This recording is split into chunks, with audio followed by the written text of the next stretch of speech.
Perdón, se me había olvidado, chicos.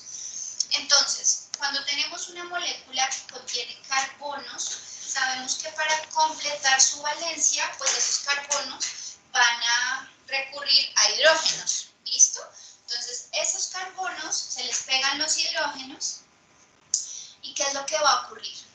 Vamos a utilizar el oxígeno molecular, el oxígeno literal que respiramos, ustedes ya saben cómo es transportado a las células, y con ese oxígeno molecular y este transportador de electrones, el NADPH, vamos a ser capaces de hidroxilar esta molécula. Entonces vamos a incluir un OH aquí y vamos a liberar la otra parte del oxígeno en forma de agua. Bueno, esto es lo que vamos a aprender a hacer. Ponerle un grupo OH a un carbono que pues tenía solamente un radical hidrógeno. Esto se va a llevar a cabo gracias a una enzima. Esto hay que catalizarlo. Acuérdense que la mayoría de las reacciones bioquímicas pues, van a tener que ser catalizadas. Estas enzimas en general son las monooxigenasas y nosotros vamos a utilizar una muy particular que se llama el citocromo. ¿Listo? Entonces resulta que la familia de los citocromos es una familia gigantesca de enzimas que está presente no solamente en las células animales, sino también en las células de las plantas y en procariotas incluso. Entonces esta enzima viene desde los primeros orígenes pues, de la célula, entonces está incluso en células procariotas y, por ejemplo, en el genoma humano se codifican más de 50 diferentes tipos de citocromos. Entonces realmente es importante para los animales, pero vamos a ver que algunas plantas podrían codificar hasta más de 250 tipos de citocromos. Entonces resulta que van a ser enzimas que tienen una importantísima función dentro de las células tanto de plantas como animales y de algunos procariotas. La enzima puede ser muy grande, pero ya sabemos que el sitio activo es bastante específico y ese sitio activo pues va a ser el responsable de que el sustrato también sea bien específico. Entonces, por ejemplo, vamos a empezar a hablar de esa hidroxilación que tenemos que hacerle al colesterol para empezar a obtener sus productos derivados. Esto es lo que vamos a ver, chicos, cómo pegarle un OH a, por ejemplo, el colesterol. ¿Listo? Entonces, bueno, resulta que este es el proceso que nosotros vamos a seguir, el ciclo que está aquí.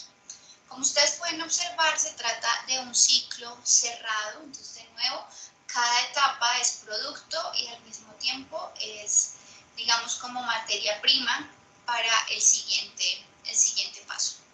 Entonces, resulta que esto va a ocurrir gracias a que las proteínas, a los citocromos, estos citocromos contienen un grupo hemo. Ya nosotros hemos visto, pues, a través de lo que llevamos juntos, diferentes enzimas que contienen proteínas, dejémoslo así separado, diferentes proteínas que contienen el grupo hemo, ¿no? Entonces hemos visto la hemoglobina, la mioglobina. Ya sabemos que el grupo hemo es un anillo de porfirinas que en el centro tiene un átomo de hierro. Entonces vamos a concentrarnos precisamente en ese hierro, porque dentro del grupo hemo que está dentro del citocromo, el hierro es, digamos, como el punto exacto donde va a ocurrir la reacción. ¿Listo? Entonces, ¿qué tenemos? Tenemos un hierro más 3. ¿Qué quiere decir un hierro más 3? Pues que tiene 3 cargas positivas. Esta es la valencia que vamos a tener en ese ion. Llega el sustrato. Entonces recuerden que el sustrato en este caso, por ejemplo, va a ser el colesterol. Es una sustancia que tiene carbonos y que cada carbono pues entonces completa su valencia poniéndose hidrógenos. ¿Qué sucede aquí entonces? Este sustrato va a aportar o va a acercar su RH y se va a acomodar cerca al átomo de hierro. Y entra aquí este transportador de electrones. Recuerden, yo no sé si ustedes se acuerdan, chicos, este NADPH, ¿en qué ruta metabólica se produce? ¿Alguien se acuerda de todas las rutas metabólicas que vieron conmigo en primer semestre? ¿Alguien se acuerda cuál era la ruta metabólica en la célula que producía el NADPH?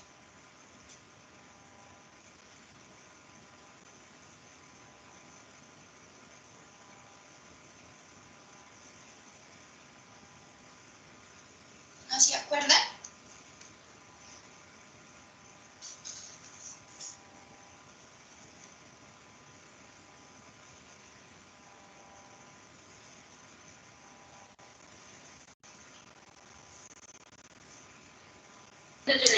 Pero me puede repetir, por más que no alcance a escuchar.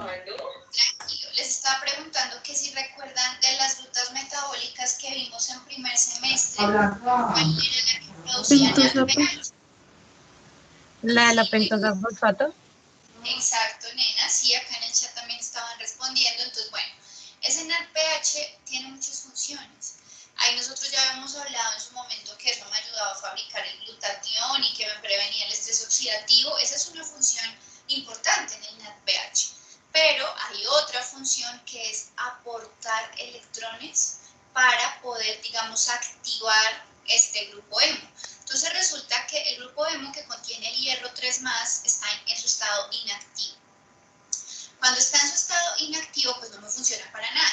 La única posibilidad de que empiece a funcionar es adicionándole electrones. Entonces, ojo, miren, tiene una carga 3+, y entra una carga negativa de un electrón. Cuando yo voy a mirar cómo quedó el hierro, pues entonces tiene mucho sentido que ahora ya no sea 3+, sino que ahora sea 2+. ¿Estamos de acuerdo? Este es el ferroso. Este se llama férrico. Entonces el férrico tiene que reducirse a ferroso porque recuerden que el que se reduce es aquel que gana los electrones. Entonces al ganar un electrón se reduce y queda convertido en un ion ferroso. ¿Listo? Este ion ferroso ya está activo y es capaz de fijar el oxígeno. Miren, esto justamente es lo que pasa en el grupo hemo que está, por ejemplo, en la hemoglobina o en la mioglobina. Esta forma del ion ferroso es activa y es capaz de interactuar con el oxígeno y fijarlo. Y miren que nuestra molécula, nuestro colesterol va ahí, o sea, está cerquita, se queda como pegadito mirando expectante. Luego vuelve a llegar otra vez NADPH. NADPH transfiere su electrón primero a este intermediario y luego llega hasta aquí. Ese electrón nuevo que llega para romper este doble enlace. Miren, entonces las dos moléculas de oxígeno estaban unidas entre sí por un doble enlace que es muy difícil de trabajar. Entonces este electrón cuando llega rompe este doble enlace. ¿Y qué pasa aquí? Miren, entran dos protones y esos dos protones se llevan el oxígeno que está sobrando. Entonces tenemos un átomo de hierro que se quedó con un único átomo de oxígeno, en este caso con un doble enlace. ¿Y qué va a suceder? Cuando ya está en esa forma, atrae la molécula de interés, atrae por ejemplo el colesterol y le entrega el oxígeno a esa molécula de interés y lo convierte en una molécula hidroxilada, dejando al hierro otra vez en su estado de oxidación férrico, es decir, inactivo, listo para volver a tener que activarse y poder trabajar. Entonces, chicos, aquí lo que tenemos es un ciclo de funcionamiento de esta enzima que se llama citocromo, como ya les dije. Entonces, vamos a iniciar con un ion férrico. Primero se reduce por la adición de un primer electrón que viene de NADPH y se convierte en un ion ferroso. El ion ferroso ya es capaz de capturar el oxígeno, ya está activo. Entra un segundo electrón para romper el doble enlace entre los oxígenos. Un oxígeno se libera gracias a la entrada de dos protones, entonces se libera en forma de agua y nos queda el átomo de hierro unido con un doble enlace al oxígeno. Finalmente, como por acá teníamos desde siempre el sustrato que estaba viajando cerca al sitio activo, ese sustrato se va a llevar un oxígeno. Lo acopla dentro de su molécula y se forma la hidroxilación de la que estamos hablando. ¿Listo? ¿Tienen alguna pregunta hasta acá, chicos?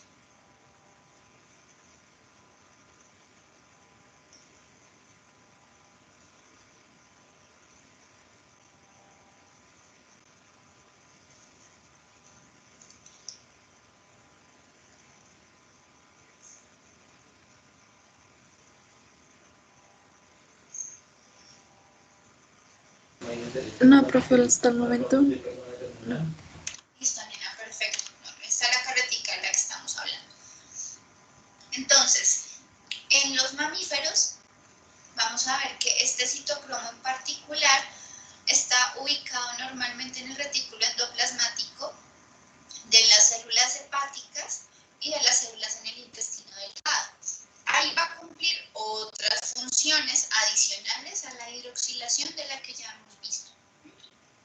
Primero, va a cumplir una función de detoxificación de sustancias extrañas, haciendo el metabolismo oxidativo. Entonces, ¿qué puede ser?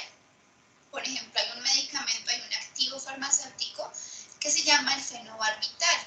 Entonces, ¿qué es lo que hace? Hidroxila el fenobarbital, de esta forma incrementa su solubilidad, que eso ya lo hemos visto. Claro, pues si yo le pongo, si le adiciono grupos OH, esos grupos OH va a hacer que yo sea más polar y que por tanto pues cada vez sea más soluble. Al hacerme más soluble pues voy a facilitar la excreción. ¿Listo? Hay otras sustancias como los aromáticos policíclicos, los hidrocarburos aromáticos policíclicos. Estos son muy importantes porque incluyen a un gran grupo de activos farmacéuticos.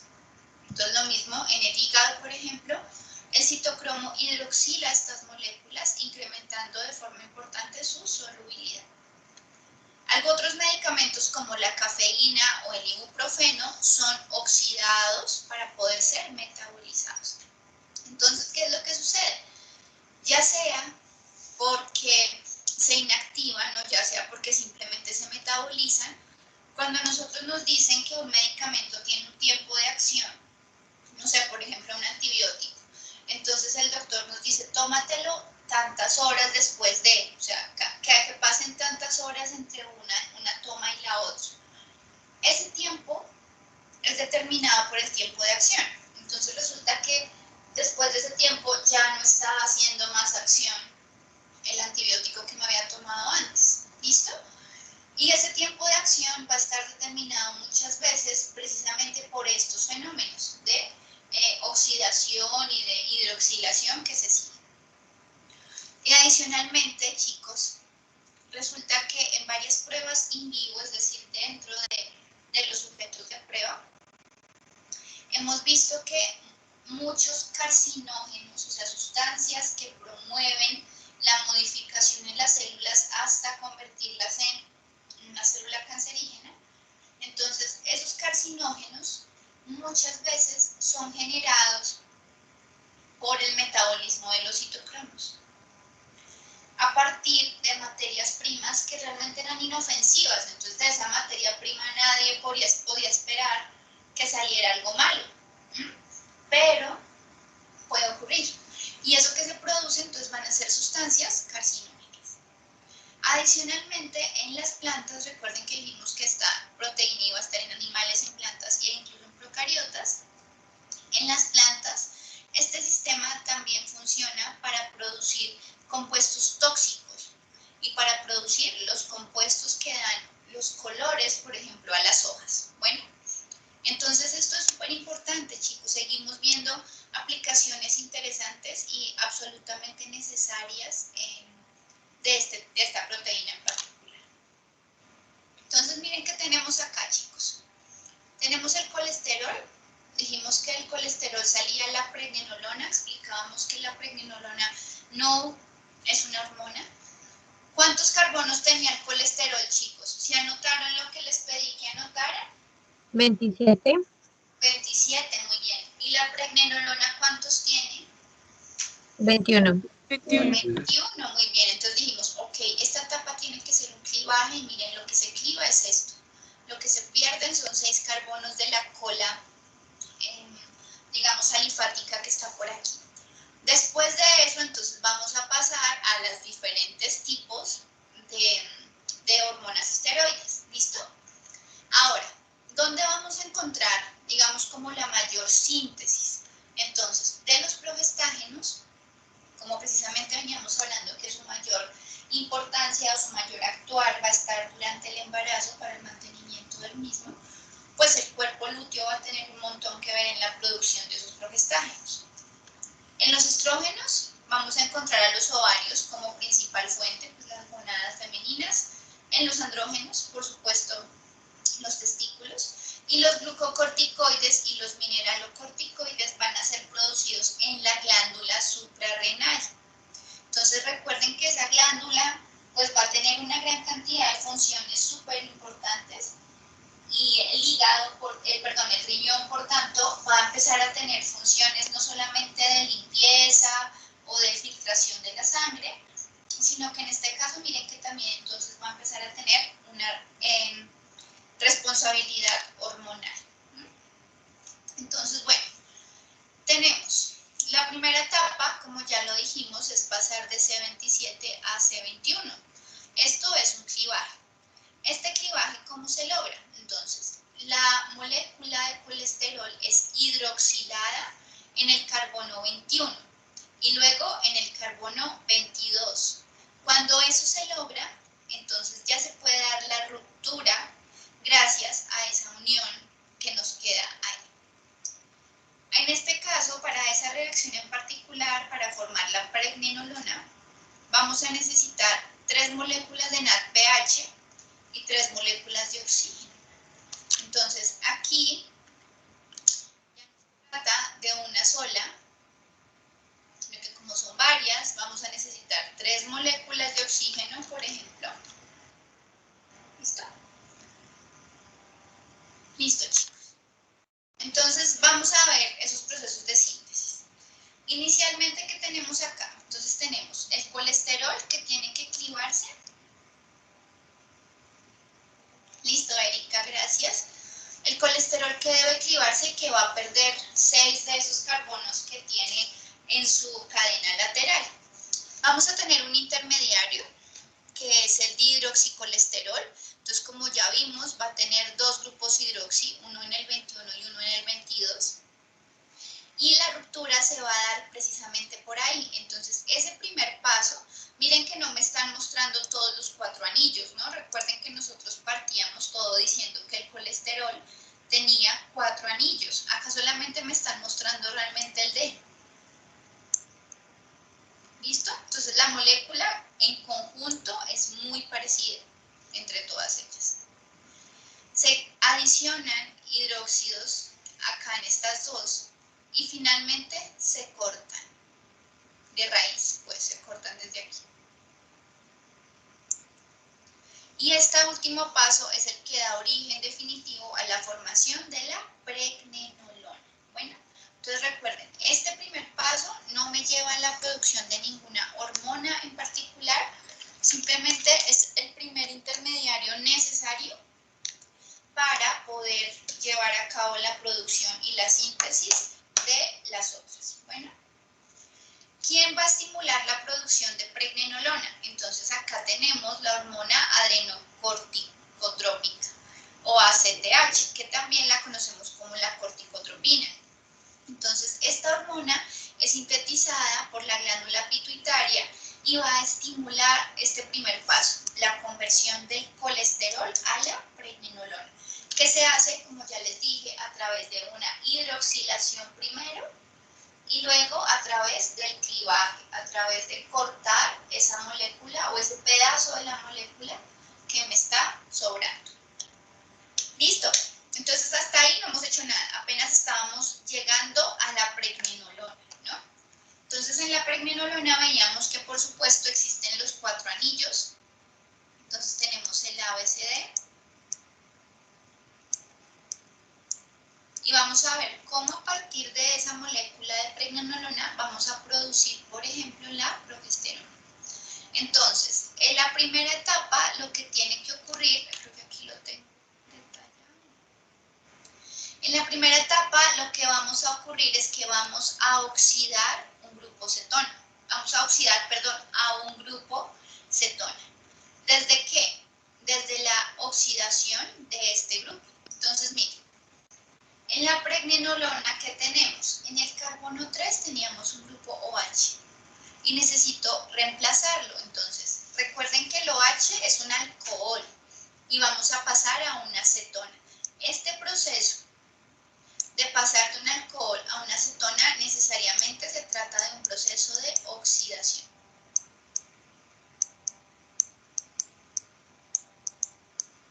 ¿Listo? Entonces, que esto pueda pasar aquí es precisamente eso, que se oxide. Luego de que se ha oxidado, entonces digamos que ya se genera un cambio en las cargas electrónicas que tenía el anillo A. Entonces el doble enlace que está en el anillo B se va a mover hacia el anillo A. Entonces miren que son dos diferencias, son dos etapas, son dos cambios pequeños para pasar de la pregnenolona, que no era una hormona, a la progesterona. ¿Listo? Que es como el más reconocido de los progestágenos. Entonces, en una primera etapa ocurre la oxidación para pasar de un grupo hidroxilo a un grupo cetona. Y en la segunda parte vamos a ver que el doble enlace que está en el anillo B va a saltar hasta el anillo A para completar la síntesis de la progesterona. ¿Listo? Bueno, entonces luego de eso vamos a hablar de los glucocorticoides. Entonces recuerden que habíamos visto que los glucocorticoides tienen dos funciones básicas.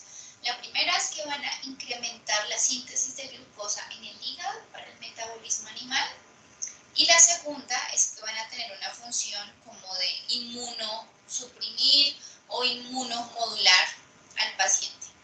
Entonces, ¿qué es lo que vamos a hacer aquí? Vamos a hidroxilar varios carbonos para poder llegar al cortisol. Vamos a hidroxilar el carbono 17, el carbono 21 y el carbono 11. Todos esos deben hidroxilarse, entonces empecemos a reconocer dónde están. Ah, miren, ¿dónde está el carbono 11? Ok, es este. Entonces aquí le hace falta el carbono 11. Después de eso, entonces vamos a hidroxilar al 21 y al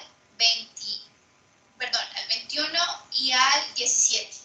Entonces, ¿qué tenemos aquí? El 17 es este que está acá, que también va a recibir a un grupo hidroxilo, y nos queda el 21, que es el último, porque recuerden que la progesterona era 21 carbonos. Entonces, en todos estos grupos vamos a encontrar hidroxilaciones. ¿Qué debe ocurrir? Este debe ser el primero en hidroxilarse. Ustedes me van a decir, ¿por qué? ¿Cómo así que hay preferencia para que se oxide uno antes que el otro? El primero tiene que ser siempre el carbono 17. Después de esto, se va a hidroxilar el carbono 21, por ejemplo. Y el último que puede hidroxilarse va a ser el carbono 11. ¿Listo? Entonces, estas tres hidroxilaciones, que parecen tan simples, me permiten pasar de una hormona que está diseñada realmente para el mantenimiento del embarazo y me permite pasar a una hormona que tiene funciones completamente distintas. De nuevo, entonces, ¿quién me puede decir, chicos, cómo se llaman las enzimas que hemos visto hoy y que son responsables de hacer la hidroxilación?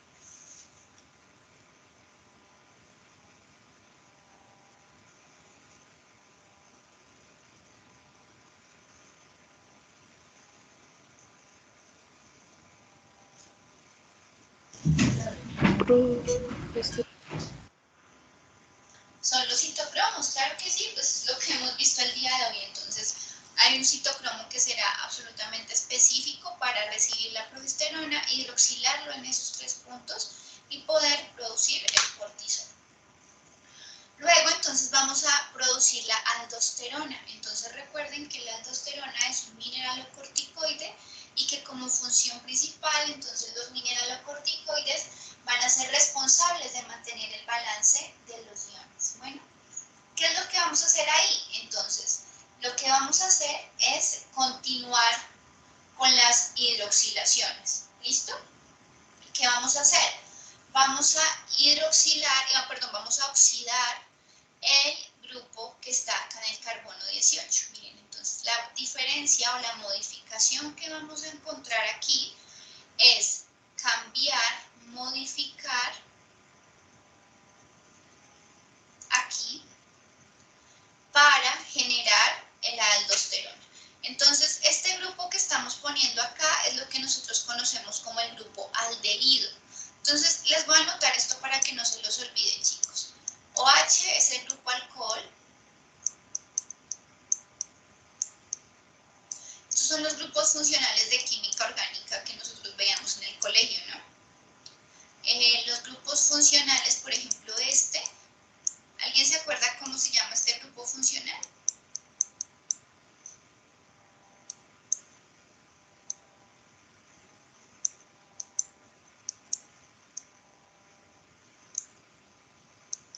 ¿O alguien se acuerda de este que está aquí abajo?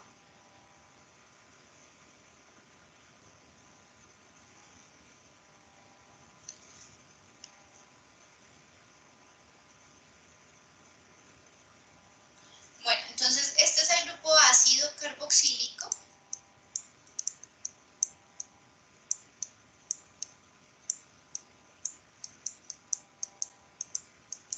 Este es el grupo aldehído, que es el que, por ejemplo, está en la glucosa. Eso lo vimos ahí. Entonces, como hay un grupo de azúcares que todas tienen aldehído, entonces decidieron ponerle aldosas. ¿Listo? Entonces aquí lo que estamos haciendo es oxidar este grupo que estaba aquí y lo estamos convirtiendo en un aldehído. ¿Listo? Después de eso, entonces vamos a encargarnos de producir tanto los andrógenos como los estrógenos.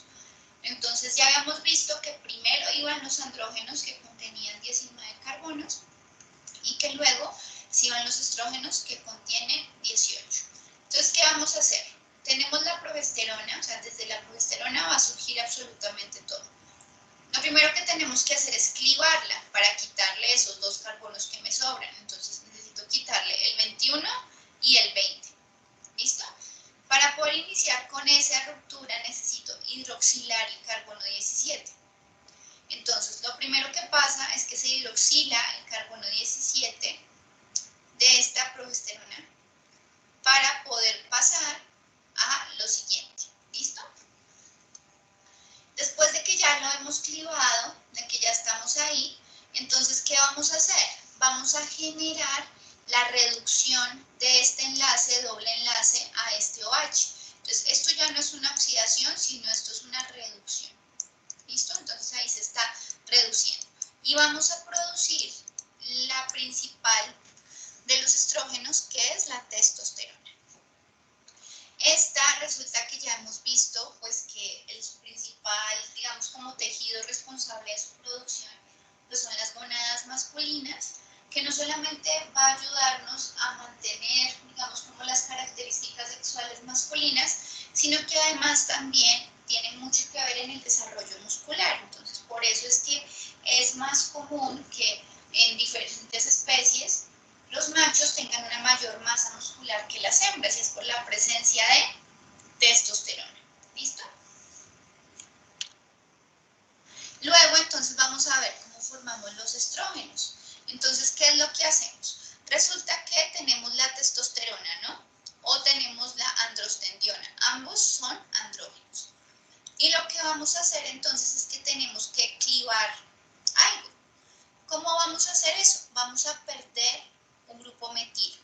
¿Cuál es el grupo metilo que perdemos? Estos de aquí. Entonces, en el momento en el que se pierde ese grupo metilo, ya dejamos de ser C19, que eran los andrógenos, para convertirnos en los estrógenos, que son C18. ¿Listo? Entonces, chicos, de esta forma, viendo cómo funciona el clivaje y viendo cómo funciona la hidroxilación, vamos a entender cómo desde el colesterol se van a ir dando las diferentes reacciones para poder llegar a lo que conocemos como las diferentes hormonas esteroideas que pueden producirse a partir de él. De nuevo, entonces, recordamos cómo es la ruta, digamos, general. Entonces, del colesterol pasamos a una hormona, a una molécula, perdón, que no es hormona, que es la pregnenolona. Y ya la primera hormona, entonces vienen los progestágenos, en donde, por ejemplo, tenemos la progesterona. Luego vamos a tener los glucocorticoides, donde tenemos, por ejemplo, el cortisol. Y luego vamos a tener los mineralocorticoides, donde obviamente destaca la aldosterona. Y aquí, ¿qué vamos a tener? Vamos a tener entonces los andrógenos y desde los andrógenos vamos a poder producir los estrógenos. Hay otro metabolito importante que debemos recordar y es la vitamina D. ¿Alguien me recuerda, chicos? Con ustedes lo vimos un montón. ¿Alguien me recuerda para qué es que sirve la vitamina D? ¿Por qué será que es necesaria en mi cuerpo? Porque nos ayuda a absorber el calcio. Muy bien, exactamente. Entonces decíamos que la absorción de calcio, a partir de nuestra dieta, esa absorción que se da en los enterocitos, esa absorción solo se puede dar de una forma, digamos, eficiente si contamos con la vitamina D, que incrementa la cantidad de transportadores tanto en la membrana apical como dentro de la célula y en la membrana vasolateral. Entonces, ¿qué es lo que va a pasar? Igual, va a derivarse del colesterol, la vitamina D. Recuerden que la primera parte, por ejemplo, de esta síntesis va a ocurrir en la piel. Recuerden lo que es súper importante. ¿Y qué es lo que va a pasar? Resulta que se abre el anillo B. Miren, gracias precisamente a la presencia de la luz UV. Entonces, cuando el colesterol es dirigido hacia la piel para tener un mayor contacto con la luz UV, pues es ahí donde se da este rompimiento. Entonces, miren que se abre el anillo B y queda abierto para siempre. ¿Listo? Y cuando nosotros estamos aquí, vamos a ver que, claro, se van a dar, digamos, como las funciones o los arreglos específicos que sean necesarios. Estos arreglos específicos me refiero a qué, chicos? Me refiero, por ejemplo, a una hidroxilación.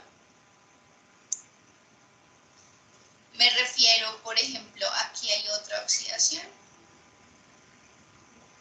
¿Listo? Entonces aquí tenemos las diferentes etapas y habíamos dicho desde hace un montón de tiempo, desde el semestre pasado, que la síntesis de la vitamina D ocurre inicialmente en la piel de los animales y que por eso debíamos tener un montón de cuidado, por ejemplo, con animales herbívoros en épocas de muy poco sol, en épocas de invierno, pero que la última parte para producir el 1,25 dihidroxicolecalciferol era que debía ocurrir en el riñón, ¿se acuerdan? Entonces, precisamente por eso nosotros decimos que aquí vuelve a interactuar el riñón con una función bien específica. Entonces, el riñón no solamente va a estar con nosotros para todo el tema de la producción de la orina, de la filtración de la sangre, para eliminar estos compuestos indeseables o nocivos que están presentes pues en la sangre, sino que también tiene funciones importantísimas en la producción de hormonas. ¿Listo? Finalmente, para terminar como esta parte, chicos, los isoprenoides habíamos visto desde el primer semestre. Cuando yo les explico temas de lípidos, yo les hablo en la familia de los isoprenoides porque son realmente muy importantes para nosotros. Entonces, además del colesterol, que es el isoprenoide más importante que nosotros vamos a tener, tenemos muchos otros. Entonces, por ejemplo, vamos a ver algunos como el mirceno, el limoneno, el gingibereno, como pues de aquí vamos a ver que hay algunos nombres que nos suenan parecidos, ¿cierto? El limoneno creo que más o menos lo hemos escuchado todos. Y resulta que estas sustancias hacen parte de los metabolitos secundarios de las plantas. Ojo con esto, chicos. Cuando ustedes estén ahorita trabajando, por ejemplo, con la doctora Giovanna, muchas de las cosas que ella las va a poner a analizar y a estudiar es precisamente los posibles usos que tendrían estos metabolitos secundarios o los posibles consecuencias que tendrían estos metabolitos secundarios cuando son incluidos en la dieta de los animales. Entonces recuerden que en los animales de producción pues vamos a utilizar por supuesto alimento disponible en las granjas y esos alimentos van a incluir un montón de estos metabolitos secundarios. En particular, estos isoprenoides, por ejemplo, van a tener funciones como alejar plagas. ¿Listo? Entonces, por ejemplo, nosotros podríamos hacer algunos productos que fueran repelentes, utilizando, por ejemplo, el limoneno, que se extrae a partir de las cáscaras del limón, por ejemplo. Entonces, esos extrae, o sea, el limoneno hace parte del aceite esencial de limón que uno puede extraer a partir de las cáscaras del limón. ¿Listo? Entonces, aquí hay unas cosas muy interesantes para mirar, chicos, con estos tipos de extracciones, las sustancias que están presentes en esas matrices vegetales y pues nada, un montón de aplicaciones que podríamos buscarle a esto. Aquí tenemos otra importante para nosotros como la vitamina K. La vitamina K2 en particular es supremamente importante para la cascada de coagulación. Recuerden que ya la hemos visto. Y tenemos una molécula adicionalmente que es la coenzima Q10. Yo creo que la habrán escuchado por ahí en la publicidad de algo. Entonces la coenzima Q10 hace parte, por ejemplo, de la cadena respiratoria en las mitocondrias. ¿Listo? Entonces son isoprenoides que no solamente hacen parte de esos metabolitos secundarios de las plantas, sino que también van a tener otras funciones diversas en los cuerpos de los animales. ¿Listo? ¿Hasta aquí tienen alguna pregunta, chicos?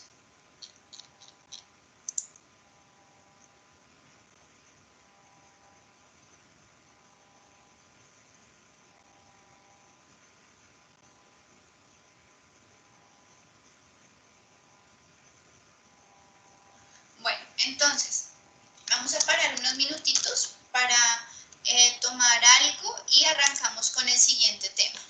Precisamente por lo que les dije que hoy en la clase teníamos que avanzar así un poquito más. Entonces yo les escribo aquí por si alguien está despistado y no sabe por qué nos quedamos callados.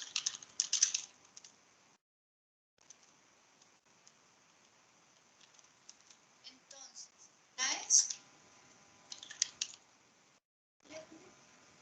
Ok.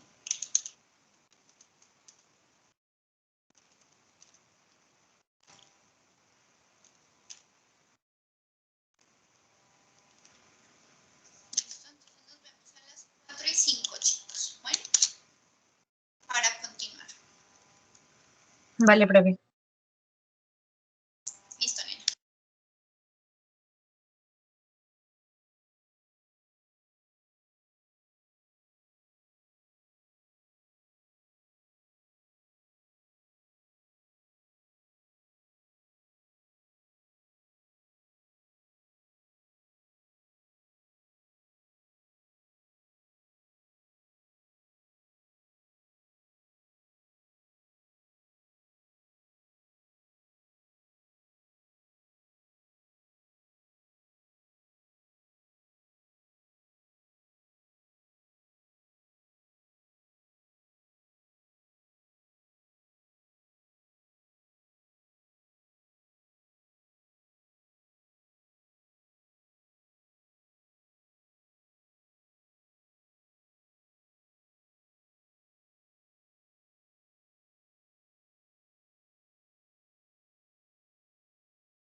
Hola chicos, ya estamos por acá de vuelta para poder continuar. Sí, profe.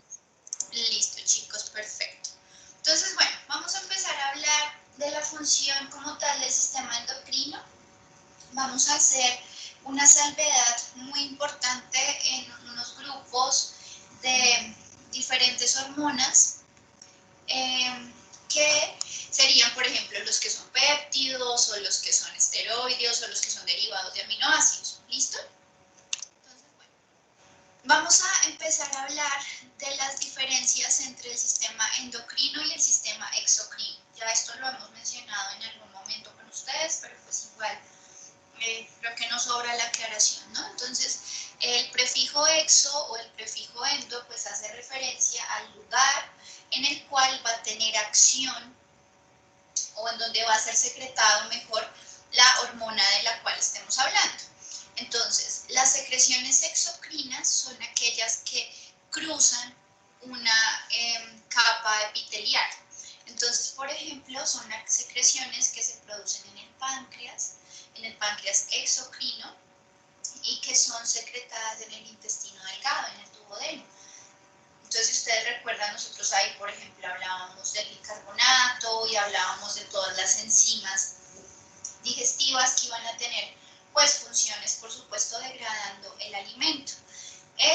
Como atraviesa esa barrera epitelial, como sale realmente del organismo, porque ya aquí hemos hablado varias veces de pues que si bien el sistema digestivo, digamos que está cubierto por un montón de capas, realmente es una tubería externa al cuerpo del animal, ¿no? Entonces aquí ya hemos mencionado que ese sistema digestivo pues va a tener una entrada y una salida, lo cual hace que realmente sea un ente externo al cuerpo.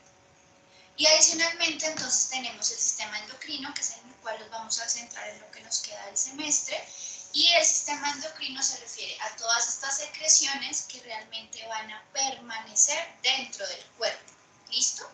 Entonces aquí, ¿qué tenemos? Vamos a tener diferentes órganos que van a estar, órganos y tejidos que van a estar involucrados. Entonces tenemos la glándula pituitaria, la tiroides, la paratiroides, la glándula suprarrenal, el riñón como tal, el páncreas, que también tiene su parte endocrina, y tenemos las gónadas, entonces donde están por supuesto los ovarios y los testículos. Entonces tenemos diferentes tejidos y órganos que van a estar relacionados con el sistema endocrino, que pues es el último que ustedes ven, o los últimos que ustedes ven con el reproductivo, teniendo en cuenta sobre todo que para poder entender esto ustedes ya han tenido que ver todos los otros. O sea, sería imposible ver primero el sistema endocrino y luego el circulatorio, por ejemplo. No tendría realmente mucho sentido. Entonces ahí está también la lógica en la forma como se presentan los sistemas a lo largo de sus morfofisiologías.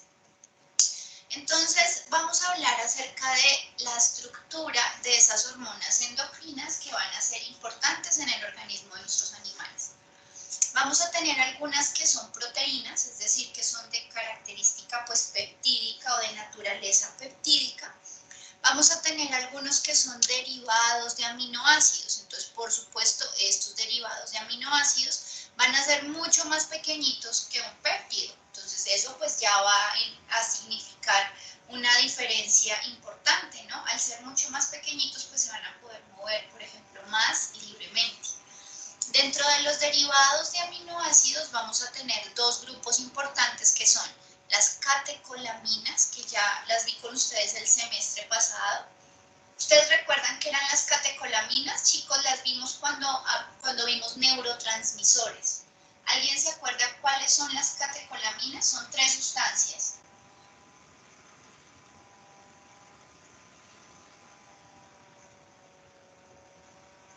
Bueno, ahí tenemos la epinefrina, la norepinefrina y la dopamina. Esas 3 son las... Esa no sería la adrenalina, la noradrenalina Y la dopamina, muy y bien. la Exacto, pero acuérdate que adrenalina es lo mismo que epinefrina y noradrenalina es lo mismo que norepinefrina, muy bien. Entonces, las catecolaminas nosotros la habíamos visto desde su función como neurotransmisor, pero pues resulta que ellas también tienen una función endocrina, entonces también son hormonas finalmente, y son derivados de aminoácidos. Después de los aminoácidos tenemos esos dos grupos, las catecolaminas, que ustedes ya conocen, y la hormona de la tiroides, que también la vamos a trabajar, por supuesto. Y tenemos los esteroides. Entonces, miren, ustedes ya saben qué es una proteína, ustedes ya saben qué son estos derivados de aminoácidos, y ustedes, por supuesto, ya saben qué es eso de las hormonas esteroides. Lo que vamos a ver aquí es que la respuesta frente a una hormona va a depender del receptor que nosotros tengamos, o más que del receptor, va a depender de la ubicación del receptor, como así. Entonces resulta que vamos a aprender que cada uno de estos grupos, las proteínas, las catecolaminas, la hormona tiroides, los esteroides, van a ir a buscar unos receptores que pueden estar ubicados en dos posiciones básicas. Una, pueden ser receptores de membrana, entonces que estén en la membrana de las células, o pueden ser receptores que estén dentro de la célula. Estas son las grandes diferencias, ¿listo? Lo que yo tengo que entender aquí es, dependiendo de cada uno de estos tipos, tengo que entender en dónde están los receptores con los cuales esta gente va a interactuar. ¿Estamos de acuerdo? Eso es lo más importante, ¿listo? Entonces vamos a entender un poquito eso.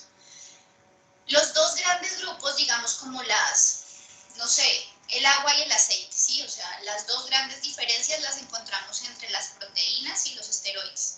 Estos dos están en las dos esquinas del cuadrilátero, mejor dicho. Entonces vamos a empezar hablando de las hormonas peptídicas.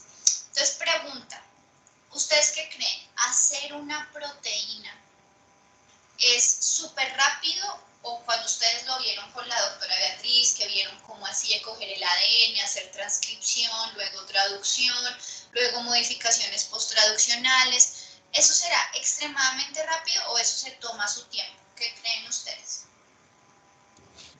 Se debe tomar su tiempo. Eso se toma su tiempo, entonces la síntesis de proteínas no es nada realmente muy inmediato, pues, o sea, obviamente en la célula ocurre con rapidez, pero aún así toma su tiempo. Entonces, las hormonas peptídicas, como por ejemplo la insulina, deben ser sintetizadas in advance. ¿Qué quiere decir in advance? Por adelantado. Entonces, cuando a mí me pagan un trabajo in advance es porque yo estoy pidiendo, por ejemplo, un anticipo. Eso es in advance. Entonces, yo voy a empezar a pintar esa casa. Entonces, yo pido un anticipo para ir a comprar los materiales, por ejemplo. ¿Listo? Entonces, las hormonas que son de carácter proteico deben ser sintetizadas in advance en la maquinaria celular normalita de las células que tengan que hacerlo, y va a quedar almacenada en unas vesículas secretorias. ¿Listo? Entonces resulta que yo produzco mis hormonas peptídicas y las dejo almacenadas en unas vesículas secretorias hasta que llegue un estímulo y que ese estímulo genere la exocitosis. ¿Estamos de acuerdo? Entonces, es como tener el trabajo ahí listo esperando a que me lo pidan para entregarlo, literal. Entonces, estas hormonas peptídicas, recuerden, van a tener que ser sintetizadas por adelantado. Una vez han sido ya liberadas, van a moverse libremente por la sangre hasta que lleguen a la superficie de la célula, a donde van a tener acción, y ahí van a activar una comunicación a través de un mensajero secundario. ¿Listo? Entonces, el receptor para estas hormonas peptídicas está en la membrana celular. ¿Estamos de acuerdo? Ellas interactúan con ese receptor que está en la membrana celular y va a generar la activación de unos sistemas de segundos mensajeros que van a ser los encargados de generar la respuesta final de la célula. ¿Listo? Entonces, por ejemplo, ¿qué es lo que estamos haciendo? Necesito una hormona o tengo una hormona peptídica. Ya dijimos, esa hormona tiene que sintetizarse in advance, por adelantado. Antes de que mi cuerpo la necesite, yo ya tengo que tenerla lista. Una vez está sintetizada, se tiene que almacenar en vesículas secretorias. Y esas vesículas secretorias solo van a liberar su contenido cuando llegue un estímulo a esa célula endocrina. Ahora, esa hormona proteica va a viajar libremente por la sangre hasta que llegue a la célula objetivo. Una vez llega a la célula objetivo, esta célula en su membrana celular va a tener un receptor.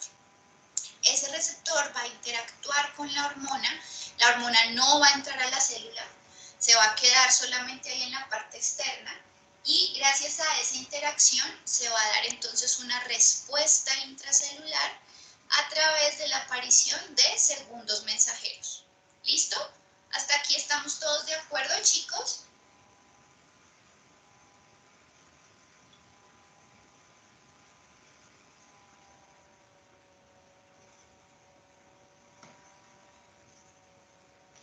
Sí, profe. Listo. Vamos a continuar entonces con las esteroides. Recuerden que dijimos que son como los extremos del cuadrilátero. Entonces, las hormonas esteroideas son chiquitas. Sintetizar eso es muchísimo más fácil. Entonces, ellas no van a ser sintetizadas por adelantado, sino que ellas solo van a ser sintetizadas on demand. ¿Qué quiere decir on demand? A demanda. Cuando sean necesarias, ahí van a ser sintetizadas. Entonces, resulta que si es una célula que produce hormonas esteroides, esa célula va a necesitar de un estímulo. Y gracias a ese estímulo, entonces se va a dar la producción de esa hormona esteroide. Esa hormona esteroidea va a salir de la célula, va a viajar a través del flujo sanguíneo del animal hasta la célula diana o la célula objetivo, y en ese caso va a ingresar, o sea, va a interactuar y va a ingresar a la célula. Una vez ingresa a la célula, va a encontrarse con un receptor, con su receptor, pero este receptor ahora va a ser intracelular. Y así se va a generar la respuesta definitiva de la célula. Entonces miren que la diferencia entre las hormonas peptídicas, las hormonas de naturaleza proteica versus las hormonas esteroideas son dos diferencias. La primera es el momento en el cual se sintetizan. Entonces mientras estas se sintetizan por adelantado, estas solamente se sintetizan a demanda.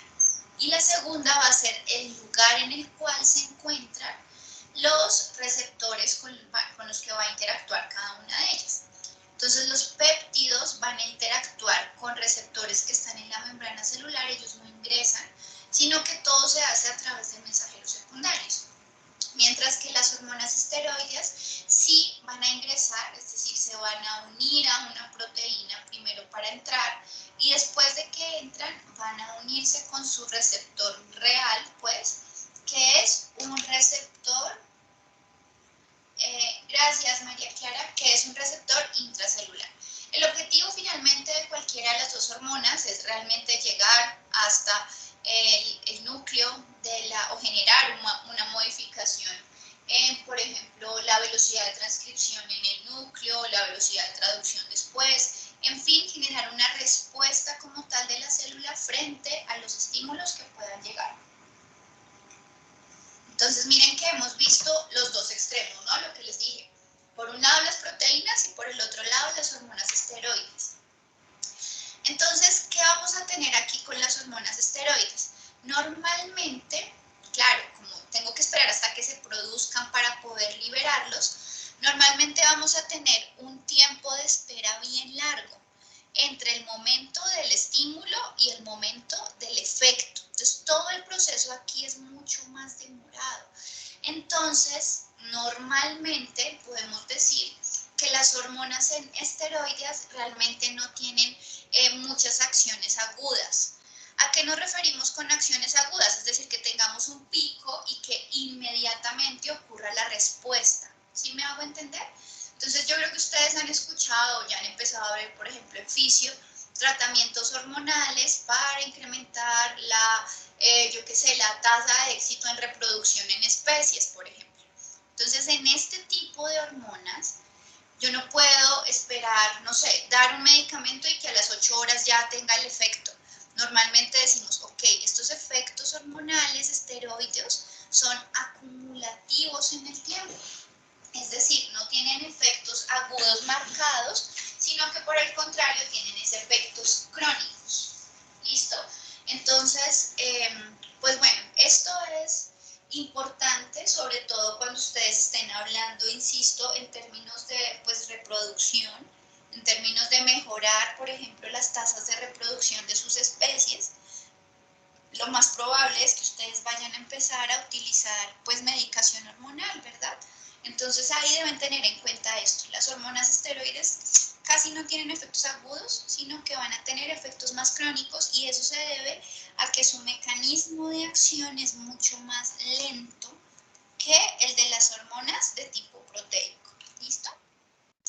Pero entonces hemos visto los dos extremos. Entonces tenemos las hormonas esteroideas y las hormonas proteicas. Y en el centro, si ustedes se acuerdan, habíamos dejado a los derivados de aminoácidos. Entonces decíamos, ok, ahí están catecolaminas y hormonas tiroides. O sea, estas están como en el centro de estas otras dos. Las catecolaminas, entonces habíamos dicho, son los mismos neurotransmisores que ustedes conocían, mientras que la hormona de la tiroides, pues entonces aquí vamos a hablar de T4 y de T3, ¿no? Como derivados de la tirosina. Entonces recuerden que la tirosina es un aminoácido y que cuando se unen tirosinas y cuando se incluye el yodo, vamos realmente a tener la hormona tiroidea, que pues es la que también nos va a interesar un montón. A pesar de que ambos son derivados de aminoácidos, tanto la familia de las catecolaminas como la hormona tiroidea, ellos realmente no comparten mecanismos de acción. Entonces, unos van a parecerse más a las hormonas esteroideas y otros van a parecerse más a las proteínas.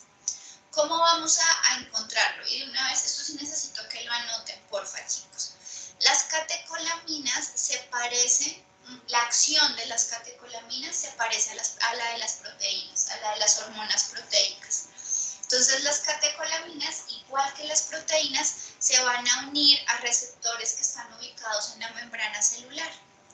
Y para poder lograr su efecto final en la célula objetivo, lo que van a hacer es valerse del uso de mensajeros secundarios. ¿Listo? Entonces las catecolaminas van a actuar y van a presentarse, obviamente, digamos, de una forma parecida a las proteínas. Mientras que la hormona de la tiroides se une a receptores que están dentro de la célula, a receptores citoplasmáticos, y va a alterar la transcripción de ADN. Es una acción supremamente parecida a la de las hormonas esteroideas. Entonces, a pesar de que estos dos grupos son derivados de aminoácidos, no comparten el mismo mecanismo de acción. Las catecolaminas se parecen mucho más a las proteínas, mientras que las hormonas tiroides se parecen mucho más a las hormonas esteroides. ¿Listo? Es importantísimo que lo tengan presente. Aquí tenemos, pues digamos, otras hormonas que estoy segura que van a tratar a lo largo de su ejercicio profesional, que se las van a encontrar un montón de veces. Entonces, por ejemplo, tenemos la melatonina, tenemos las hormonas tróficas, la oxitocina, que pues sí la vamos a tratar ahorita también un montón cuando estemos hablando del sistema reproductivo, la vasopresina, que ya la vimos, ¿no? La hormona antidiurética, la tiroxina, pues bueno, la vamos a ver en un momento, o si no ya en la próxima clase. La calcitonina, de esta ya hemos hablado. La hormona paratiroidea, bueno, creo que la tratamos hasta el cansancio también el semestre anterior, ¿no? A ver si ustedes se acuerdan, chicos. La PTH y la calcitonina tienen exactamente la misma función o son funciones inversas. ¿Quién se acuerda?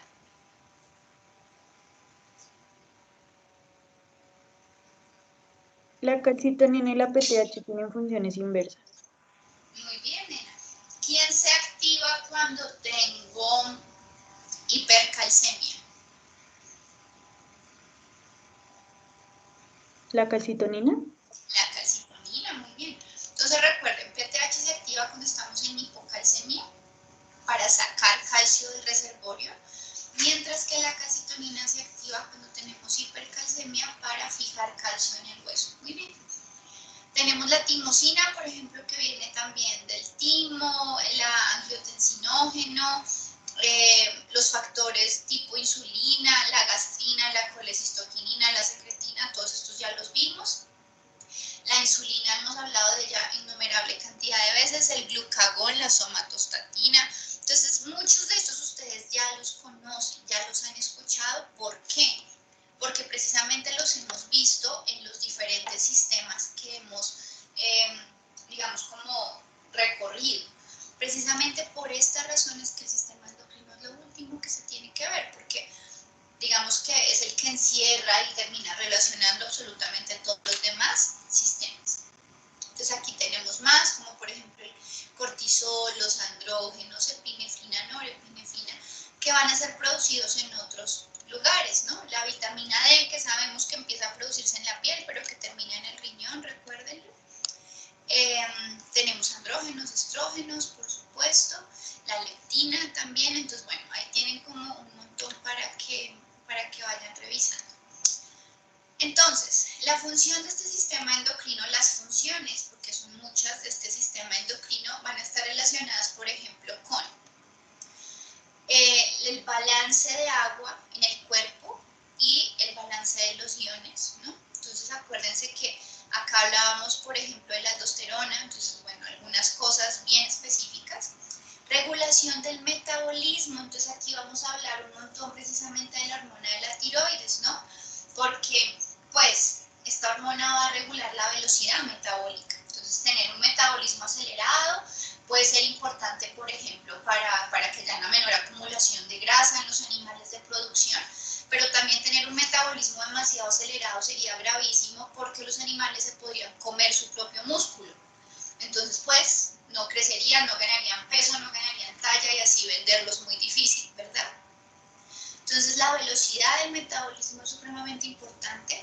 Por supuesto, todo este sistema endocrino controla también la reproducción. Entonces, eso es lo que vamos a ver ya en la próxima clase, los ciclos, y que ustedes, yo sé que ya están trabajando con eso para sus ABPs, de acuerdo a lo que me han mostrado. Y también vamos a hablar acerca de la importancia que tienen en la absorción de nutrientes. Entonces, pues ya ustedes me lo mencionaron, el mejor ejemplo es el caso de la vitamina D.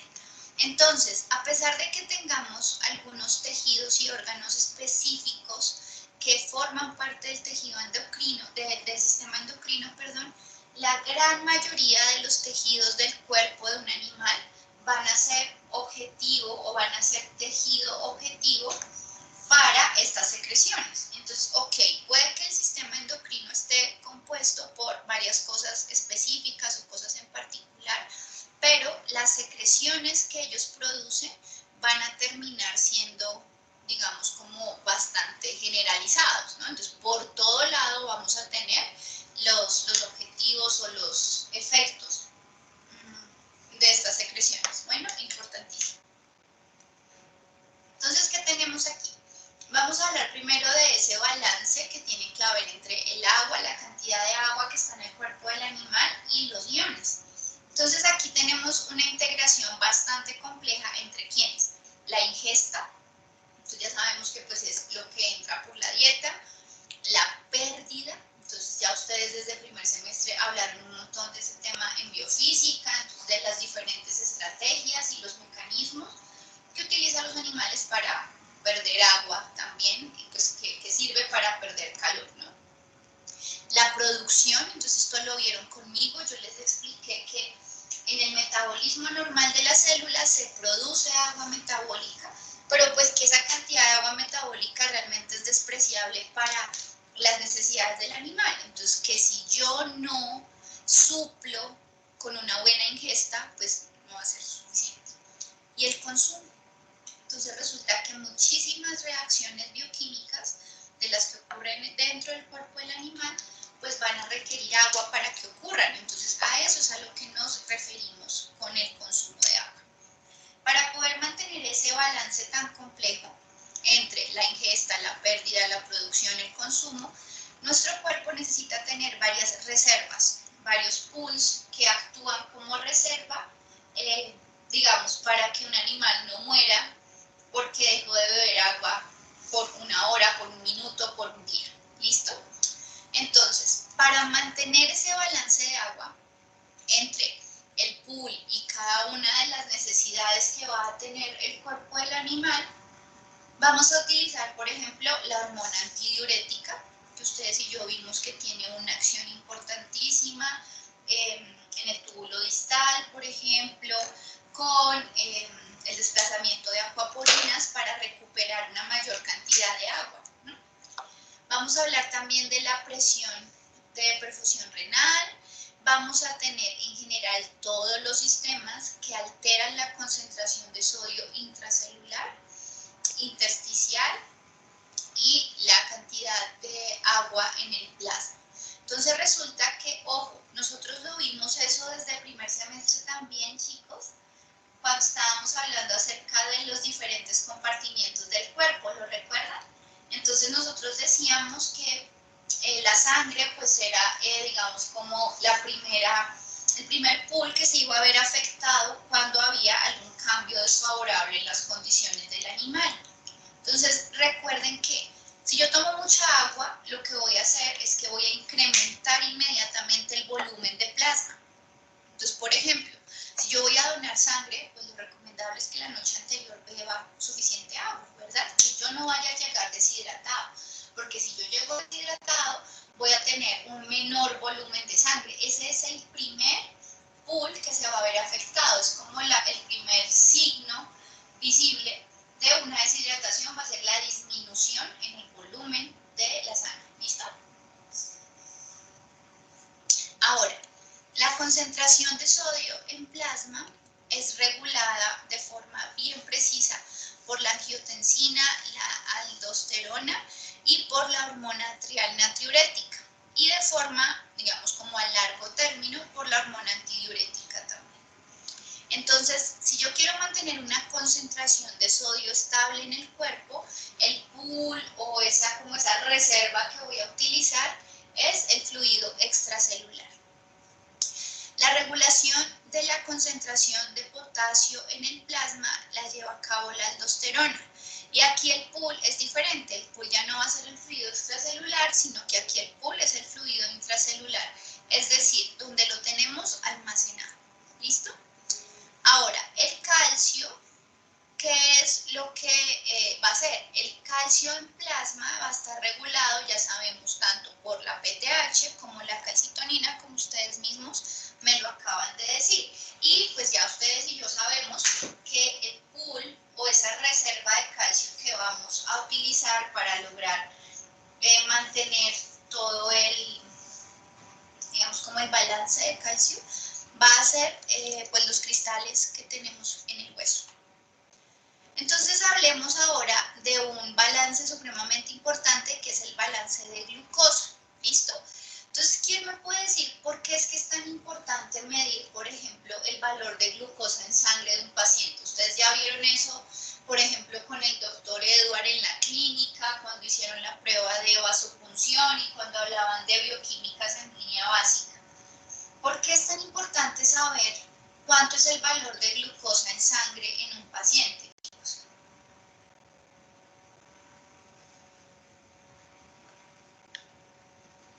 ¿O no es importante?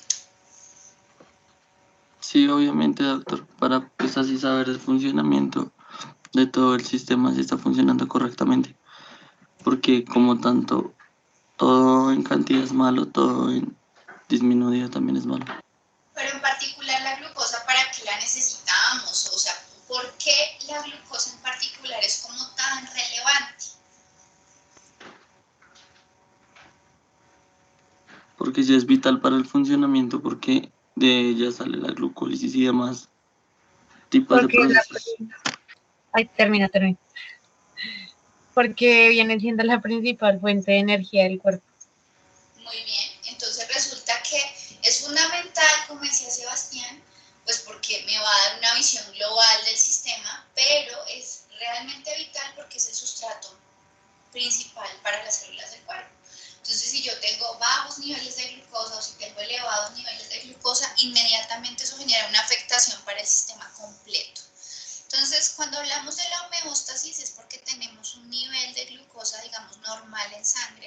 que va a depender de cada una de las especies. Entonces yo les voy a pedir por favor que para cada especie que ustedes pues les fue asignado, lo primero que hagan es por favor verificar cuáles son esos valores fisiológicos normales. Entonces quiero que por favor revisen cuál es la homeostasis, cuál es el valor de homeostasis en la concentración de glucosa para cada una de sus especies. ¿Listo? Vamos a tener un desbalance que puede ser por incremento en la glucosa o por disminución en la glucosa en sangre. Entonces arranquemos con la disminución. ¿Qué pasa, por ejemplo, cuando mi animal lleva mucho tiempo sin comer? Entonces, claro, vamos a ver que después de un ayuno prolongado, por ejemplo, animales que son cazadores y que pues están en una época difícil y no han logrado, o animales que son herbívoros pero que hubo un agotamiento o un desplazamiento y no tienen alimento en ese momento. Entonces vamos a ver que ellos tienen pues un déficit de alimentación y que por tanto van a tener una cantidad de glucosa en sangre disminuida.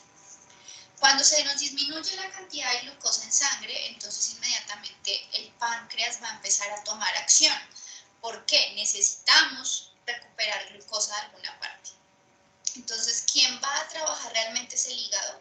Pero para que el hígado empiece a trabajar, el activador o la hormona que genera este proceso en el hígado es el glucagón. Entonces, el páncreas endocrino va a ser capaz de producir glucagón, el glucagón va a ir hacia el hígado y en el hígado va a generar la glucogenólisis. Entonces, recuerden, el glucógeno es un almacenamiento, es un carbohidrato complejo, es un carbohidrato bien grandote que tiene muchísimas ramificaciones. Esas ramificaciones están ahí para facilitar que sea, digamos, rápida la obtención de glucosa a partir de ese glucógeno. Entonces, la ruptura del glucógeno en glucosa se va a dar en el hígado gracias al estímulo que produce el glucagón. Nosotros lo habíamos visto desde el primer semestre también, cuando yo les contaba la historia de que nos va a robar un ladrón, ¿se acuerdan? Entonces, ahí era una acción conjunta, no solamente del glucagón, sino también de la epinefrina o adrenalina, que iba a ponernos en estado de alerta, ¿verdad? Entonces, ese trabajo conjunto busca mantenernos en alerta para que podamos escapar, pero también pues tiene que ir el glucagón al hígado, ¿para qué? Para liberar glucosa y darle energía a mis músculos y que yo realmente pueda correr lo suficientemente rápido. ¿Listo? Entonces, ese glucógeno se rompió, se liberó la glucosa y esa glucosa va a salir a la sangre para intentar mantener la homeostasis. ¿Estamos de acuerdo? Cuando tenemos la homeostasis, entonces resolvemos el problema. Aquí lo que veíamos es que, ok, el glucógeno funciona perfecto, funciona divino, pero no puedo vivir solamente de este glucógeno. Entonces, esto funciona por un día, más de eso no, porque se nos acaba la reserva. Entonces, salir a trotar sin haber comido nada, ok, yo no me voy a morir porque voy a utilizar mi glucógeno, pero obviamente lo que siempre les he dicho, chicos, eso depende de cuáles sean mis condiciones físicas y mi objetivo con el ejercicio. Si yo ya estoy muy delgado, pues realmente no es una buena idea salir a trotar completamente en ayunas. Si voy a ir a quemar mucha energía, necesito comerme aunque sea una avena antes de salir. O sea, no depender solo de mi glucógeno, dependiendo, insisto, de pues mi condición física en el momento y cuáles son los objetivos del ejercicio por el cual estoy buscando. Ahora, puede haber otro caso de desbalance que se deba a un elevado nivel de glucosa en sangre. Otra vez el páncreas endocrino es el responsable de trabajar en este caso, pero ya no va a producir glucagón, sino que va a producir insulina. La insulina va a estimular otra vez el hígado o otra parte del hígado y aquí lo que se va a hacer es, primero, producir glucógeno. Entonces, si hay mucha glucosa libre, se le va a entregar al hígado para que la acumule en forma de glucógeno. Entonces, la insulina me ayuda a guardar la glucosa que está por ahí volando. Pero la insulina ya sabemos que lo que hace también es permitir la entrada de la glucosa a los tejidos celulares. Entonces, hay muchas líneas celulares que son dependientes de insulina. Y esas líneas celulares dependientes de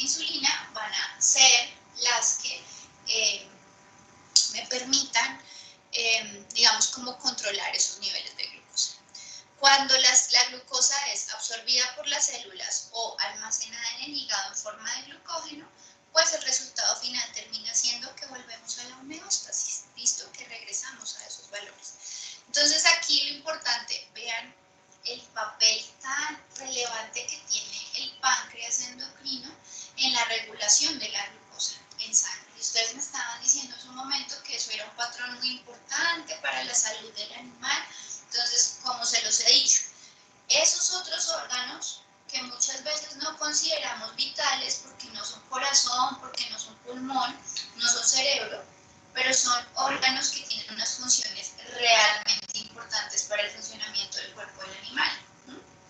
Entonces, el páncreas endocrino va a ser fundamental para lograr ese control y ese balance en la concentración de glucosa en sangre. Listo, creo que esto ya lo teníamos.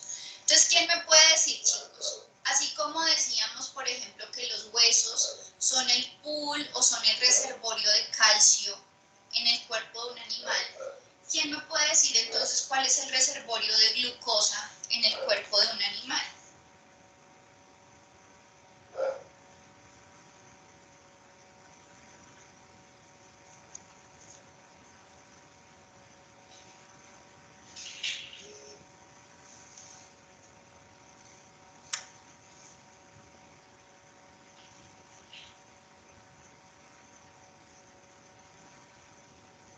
Glucógeno sería el glucógeno.